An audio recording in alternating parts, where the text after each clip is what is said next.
Good evening, everybody. We're going to be studying on basic trust tonight. We welcome you and thank you for coming. Okay, so trust is a binding force in any intimate relationship and must be present in order for love to occur.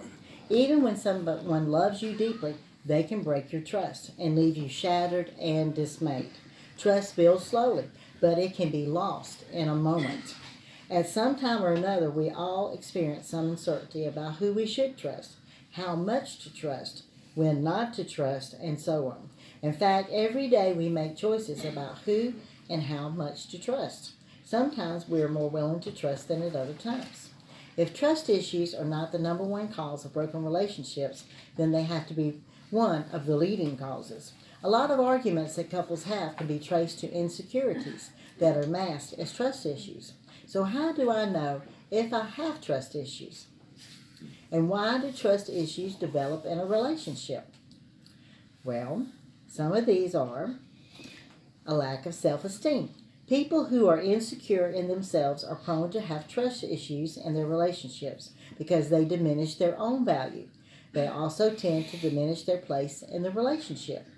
An experience of being cheated on. If you've been cheated on in a previous relationship, there's a huge possibility that you're projecting your fear into your current relationship. Regaining trust is hard and takes time, but your current significant other is not necessarily made from the same mold as your previous one. So you may have irrational anxiety. How do you build trust in a relationship when your inherent nature is prone to anxiety? If you are always expecting the worst, then there is little room for anything positive in your life. People with irrational anxiety live in continuous fear about what the future might reveal. So, what are the signs of trust issues in relationships? Here are some of the signs. Thinking the worst. Do you find that happening in your life, that you're always thinking the worst? You go and you think of the worst possible scenarios. Okay, and so like if your spouse doesn't answer the phone, you immediately assume that they must be somewhere or doing something inappropriate. You seldom give them the benefit of doubt, no matter the circumstances. Yet everyone deserves a chance to explain themselves before conclusions are drawn. Are you being overly possessive? If you're overly protective, then you are likely to frequently question your spouse about the details of every moment of their life outside of your vision. But trust means that you allow someone free rein and having complete faith in them. Jealousy can create accusation and anger. Getting overly jealous about inconsensual happenings, such as going out with a group of colleagues from work, can be a sign of mistrust. Temper tantrums and abusive outbursts also reveal your insecurity and lack of trust.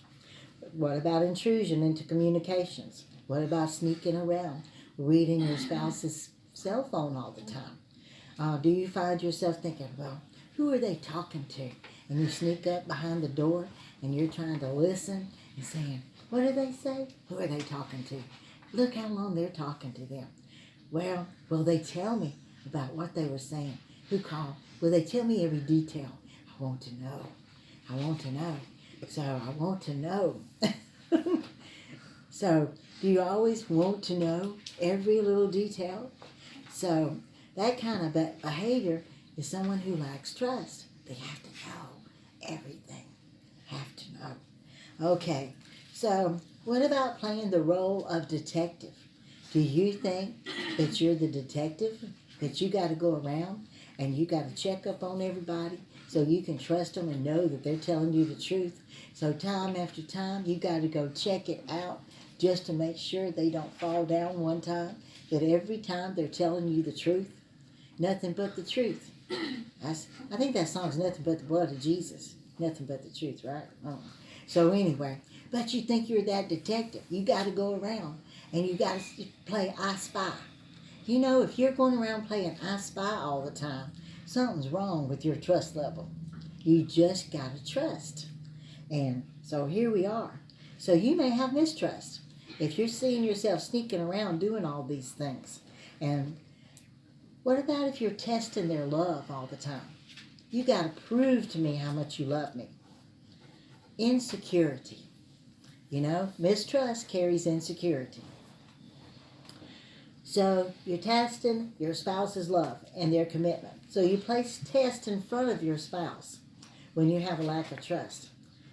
So, can we think of anything that we've ever done in our life? Have you ever done something just to trust, to see if you can trust somebody? What about laying $100 bill down in the house somewhere? And you have your kids go through, and your husband go through, and maybe even a neighbor or two. And so you watch to see if that $100 bill disappears, right? Do you trust that you can put that $100 bill out and it's going to stay there? Can you trust someone if you tell them a secret that they won't reveal your secret to everyone else? Can you trust them not to stab you in the heart and commit adultery on them? Can you trust them not to lie about you? You know, trust can be broken in many different ways, can it? It really can. So a lot of people going around, they test their love all the time. They test people in their commitment. So placing test in front of your spouse reveals a lack of trust. That's actually what it does. So if you're always going around trying to test love, then you have a lack of trust. So if you're not careful, it might cause them to reach a limit and turn them to where it becomes a self-fulfilling prophecy. What did Job say? The thing that I feared the most came upon me. That's what he said. And so we have to be careful in everything that we do and everything that we put out there, don't we? We do. We have to. So we have to be able to have a deep level of trust. After all, God wants us to trust Him, doesn't He? And it is about absolute trust with Him. So we've all got to take a leap of faith and begin to say that we're going to trust. That we have to trust people. So how do we build trust in a relationship? There's some steps that you can take. You can have effective communication. The root cause of loss of trust is a lack of communication. You need to keep your spouse informed about your plans and activities, but it's also important to be open and vulnerable about your feelings, your hopes, and your dreams. Don't try to hide things. Be honest. Talk about things. Communicate. You know, that is a big deal with the loss of communication between people, isn't it?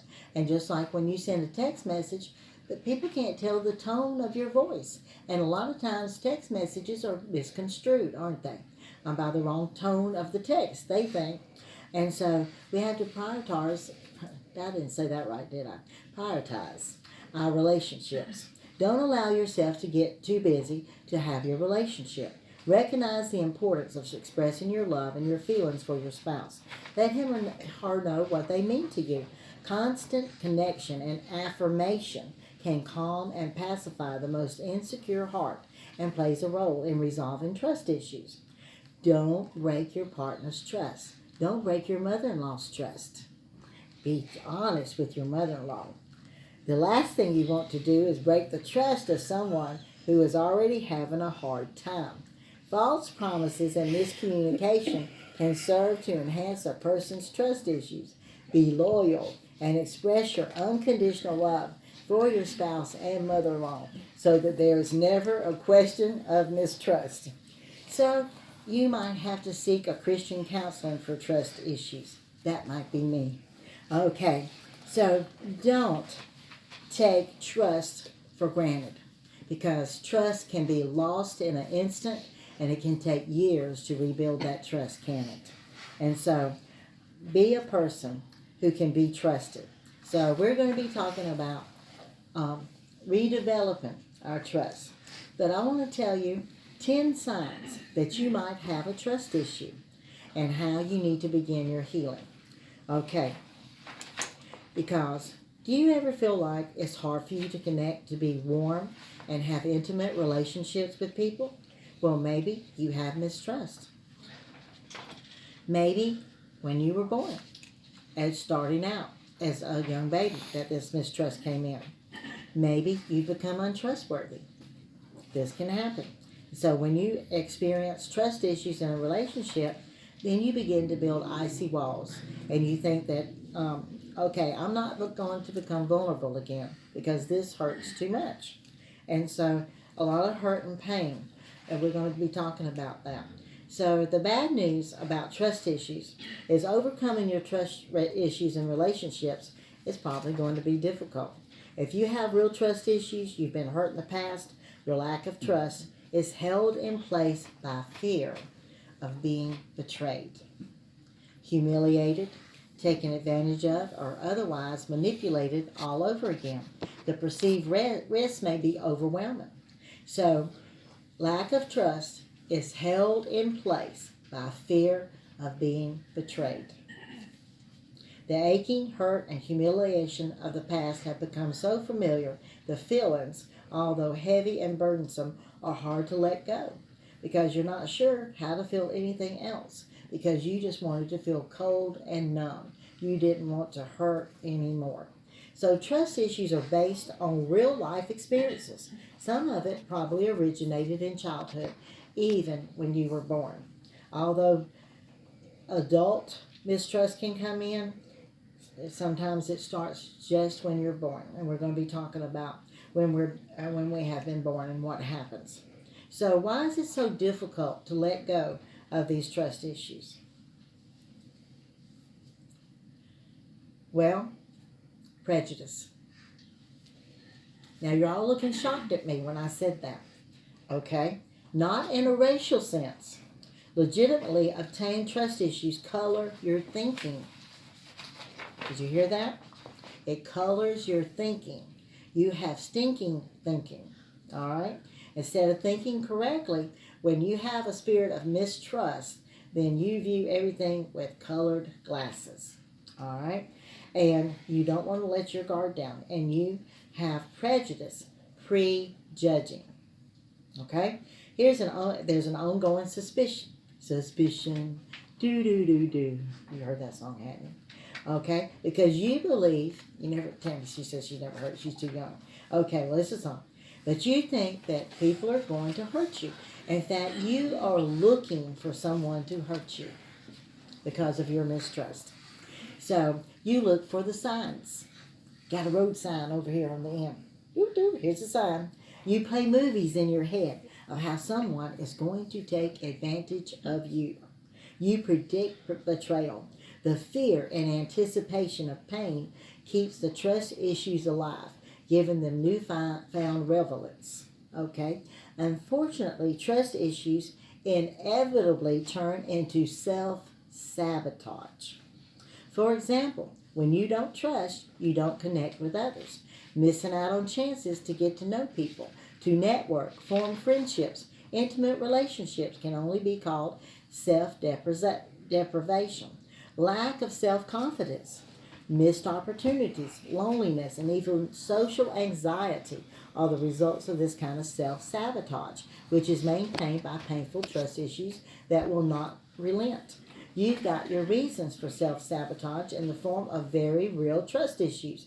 However, it is self-sabotage. You will begin to self-sabotage every relationship around you because you trust no one and you're looking for a reason for them to fail, for you to fail and for them to fail, and for you to feel like they are going to wound you. And so then you can begin to build a familiar spirit that when all these demons are allowed to come into your life, then a familiar spirit comes and it starts to repeat itself over and over again because you have the mindset of betrayal. So overcoming trust issues requires seeing things differently.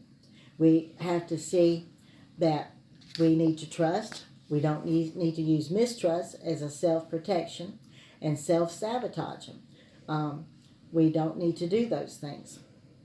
The pain that you've experienced is real and it has to be validated. But we don't need to be looking that we're going to be getting hurt over and over and over again. It's just like when you take and you begin to beat on a dog. You take out a belt or something to whip a dog. And you do that several times. Then the next time that you go to reach out to touch them in love, they think that you're going to whip them. And it's the same thing that happens with mistrust. You'll take that behavior and you'll say, well, can I trust you? Because the last time you hit me. You didn't love me. You hit me. You used me. You abused me. And it's the same example with a human. That when someone abuses you, then you begin to lose your trust and you mistrust them. And so you begin to anticipate a breach of trust. Then you're more than likely going to become hypersensitive to apparent breaches, even when they don't exist. See, it may not even be existing, but your mind is so sure that someone's going to abuse you that you begin to see that in everything. You'll begin to hear the enemy will trick you, and a person may just say something like, "Oh, I see you've colored your hair." Well, if you're just normal, you'll just say, "Oh, they just noticed my hair is a different color." But mistrust would say, "They don't like my hair. They don't like my blue hair. I can't trust them to give me compliments. They don't like my blue hair." Okay, so you see, I might have just said, "Hey, you've colored your hair. I might be admiring your hair." But see, if you have that spirit of mistrust, you don't trust me to give you praises. You don't trust me to value you. You mistrust me. You distrust me, that I'm going to hurt you and wound you and abuse you. That's what mistrust does.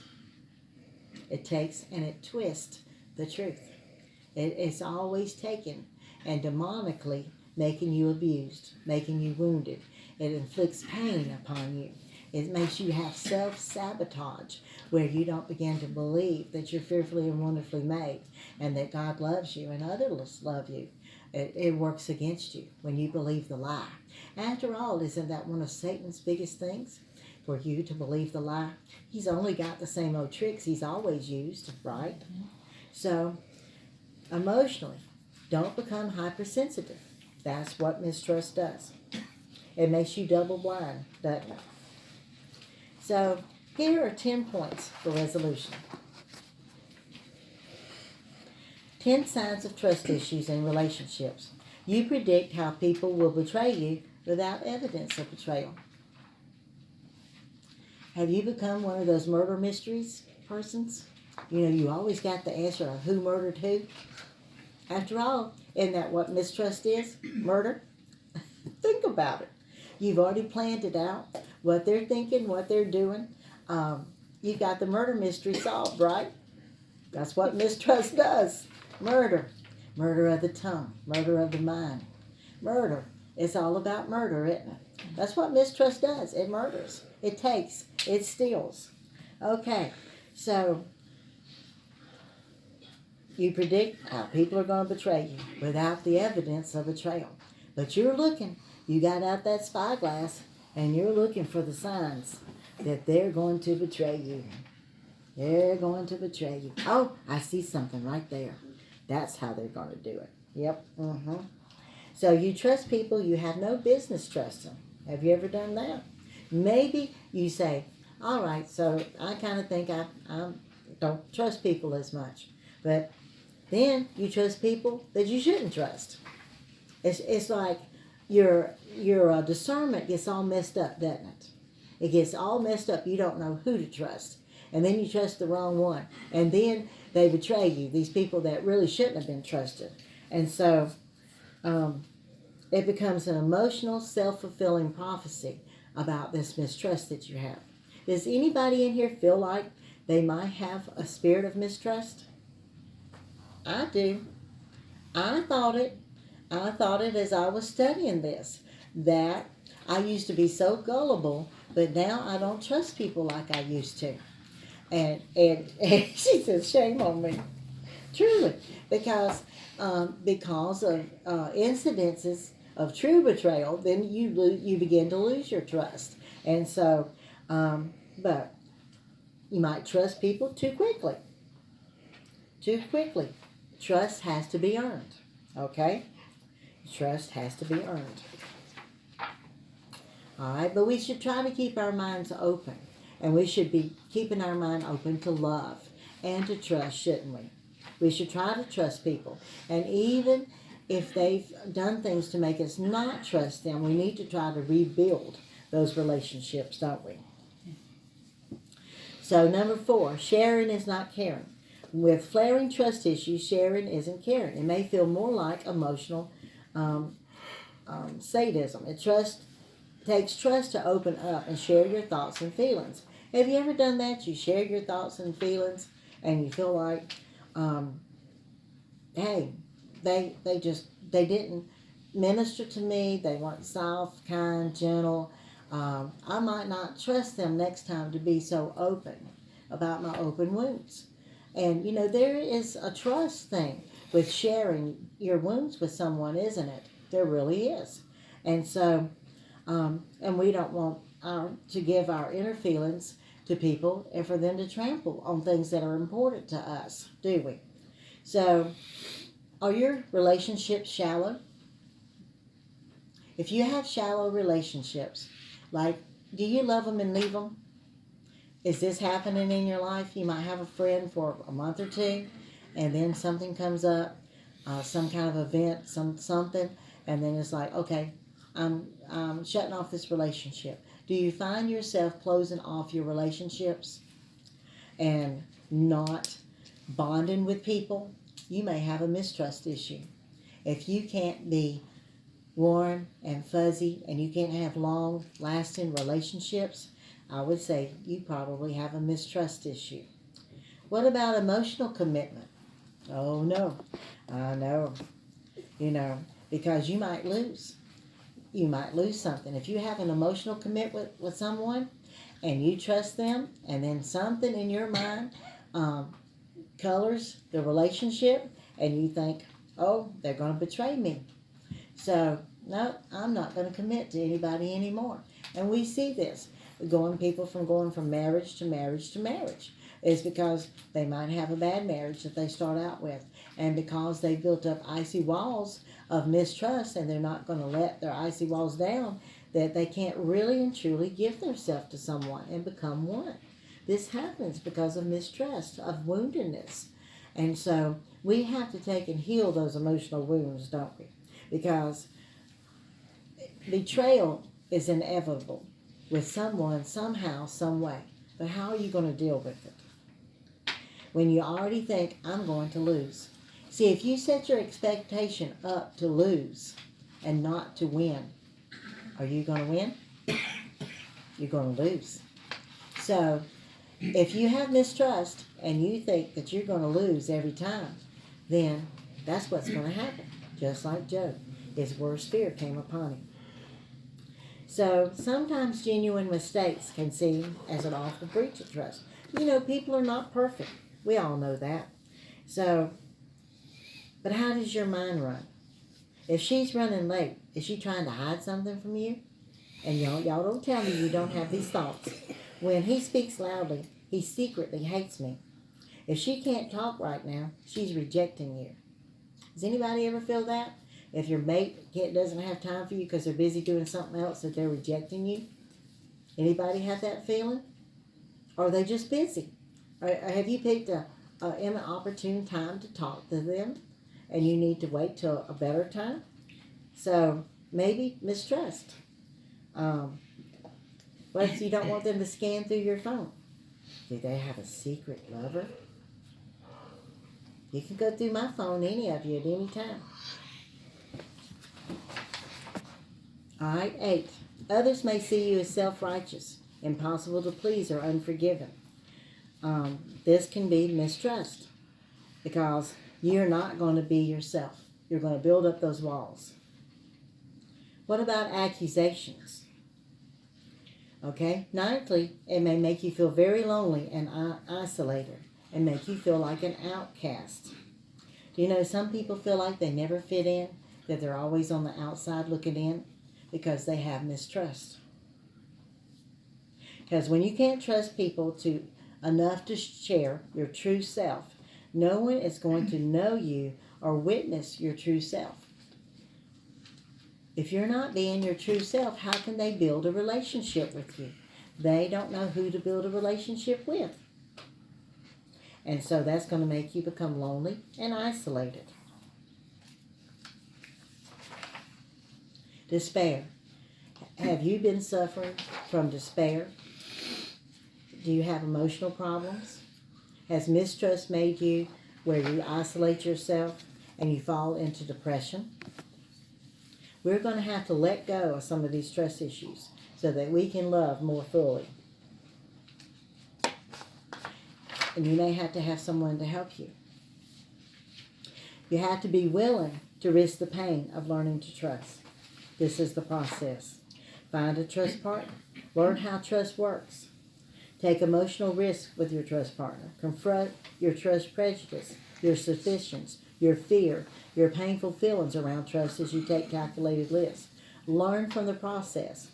Repeat all this over and over again. You know, life is full of things that can hurt you and wound you. So we're going to start on the basic trust over here, the importance of basic trust. So we'll begin in the beginning. A foundation of basic trust is built or established in the first few years of our lives, especially the first 2 years of life. The other stages of development are built on trust. Okay, so I want to talk to you about this. I want you to think about when you're born. And we all have mothers and fathers, right? And usually it's the mother that takes care of the baby. Well, when a baby cries, and you come to a baby and you check to see if the baby's diaper needs to be changed, or if the baby needs to be fed, or if the baby needs to be cuddled and held to feel loved. All right, so if when that baby cries, you go and you pick that baby up and you meet their basic needs, then that baby begins to trust that when they cry, you're going to come and take care of them, right? Okay, and so this is how we build trust, okay? So as a child begins, and they begin to grow roots in their lives of basic trust, that if they're left alone, say one of the parents is a drug addict, and the drug addict mother is stoned out of her mind, and when the baby cries, the diaper's not changed or the baby's not fed, and the baby's left alone in the crib and has not felt loved and does not receive the nurture that they need, then that baby right there is going to start to begin to have emotional problems because they have lost basic trust. And you can see this, and when you study that out, they react different ways on how they respond to everything in their life from that point on, okay? Because we grow roots in those early stages of our life, okay? So we have to have a root of drinking nurture from God, from others, and from nature, okay? So if we don't, then we become crippled, and we will build bitter roots, and we become incapacitated to drink nurture from God and from others. And so Adam and Eve were tempted to mistrust the most perfect father in the world. And we see his love was not enough. The serpent got them to question God. So basic trust allows us to separate from our parents and rely directly on God. So what happens when that baby doesn't receive the love that they need and their trust? Do you know that a baby, as they begin to sit up and they begin to start taking a little bit of control in their life, they'll begin to sit and they'll begin to trust that they can sit up with their spine, right? And so then they'll fall over and they'll begin to trust that they can begin to walk on their little arms and push with their feet. And so then they'll finally get up and they'll start walking. Have you ever noticed that a baby, when they walk along, even holding on to stuff, that they look back at you? They look back at you to see, are you watching? Because they want to trust that you're not very far away from them and that if they fall, you're going to go back there and you're going to catch them, right? That's why they're looking back, because they're looking to say, hey, my mommy is not, or my daddy is not very far away from me, and they're going to come and they're going to help me. If I need help, my mom and daddy's coming to my rescue. That's why they look back. And you notice when they first go, they'll look back a little and they won't go very far.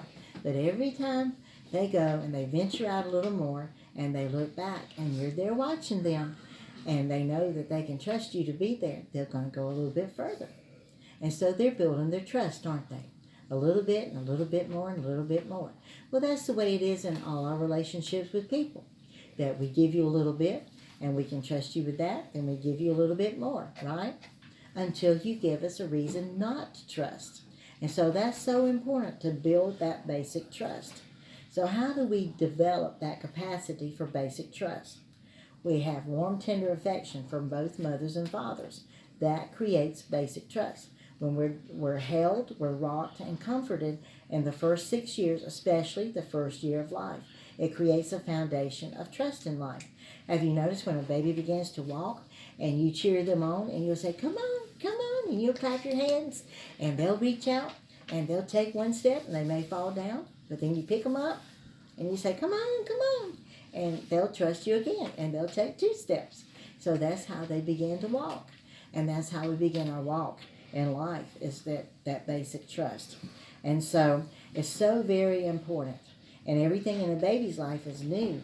And so affection builds on safety so that you can relax, right? Okay, Psalms 131:2 says, it speaks of a weaned child as one that has sucked at its mother's breast until full, and then it leans back and it becomes relaxed and trusting. Isn't that what y'all do after y'all eat a nice big meal and everything? Then you lean back and you rest and relax. Your bellies are full and you feel like you can sit. You're in a safe place. Fathers also need to nurture the baby, not just the mothers. Fathers are told to bring their children up in the nurture and admonition of the Lord. That's Ephesians 6:4. Often our cultures hinder fathers from doing this. Did your dad pick you up to pat and hug and hold you? I bet you he did, didn't he? Did he pick you up and pat and hug and hold you? Uh-oh, got a few people that's shaking their heads no. Okay, well, I'm here to tell you, if he didn't, then you've got some trust issues, okay? All right. So what is basic trust? It is the capacity to hold your heart open to others, even if they wound you. Can you keep your heart open even if people have wounded you? Will you allow yourself to be wounded again? Will you? Or do you build those icy walls? Can you bounce back and recover quickly when wounded? We got some shaking their head yes, and some doing their head no. Okay. Basic security. When you can say, okay, so they made a mistake. I can forgive them and I can go on. Okay? So we have to recover quickly when wounded. We have to begin to trust again. We have to have basic security. So the root of true self-confidence and freedom is we have to have freedom from that, from what other people think, don't we? So we have to have the courage to enter freely into relationships, to give and to take of human relationships. Are people going to wound you? Yes, they are. But do you make the decision before the sun goes down on that day to forgive them?